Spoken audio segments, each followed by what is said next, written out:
Today, I'd like to introduce you to the artist Andy Goldsworthy.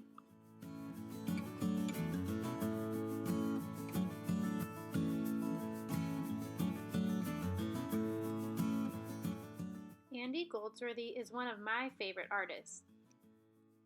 He is what we call a land artist, and he creates all of his art completely out of things he finds in nature.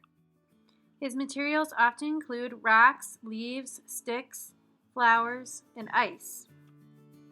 He uses just nature, no other art materials, not even glue.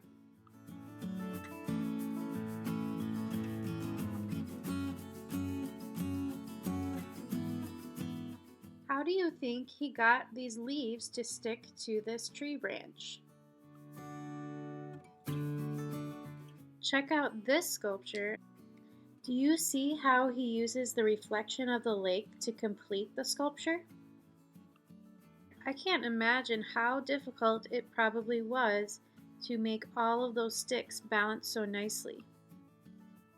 In fact, it probably took him a lot of time and patience.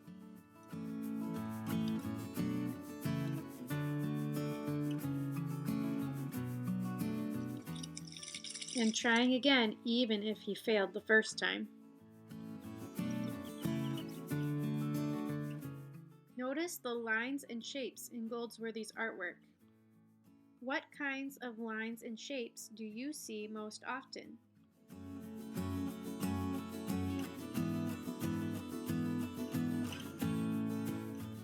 These lines remind me of rivers or snakes.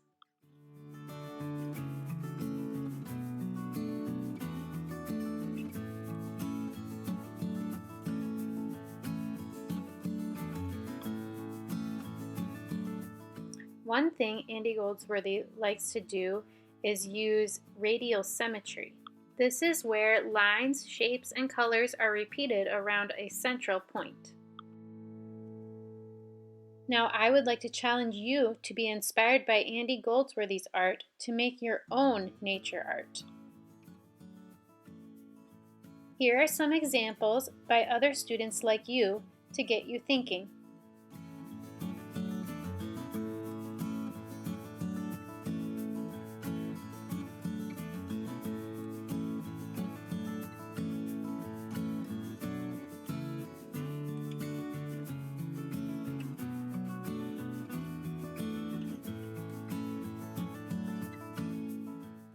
When you're finished, take a photo, and as always, I'd love it if you could share it with me.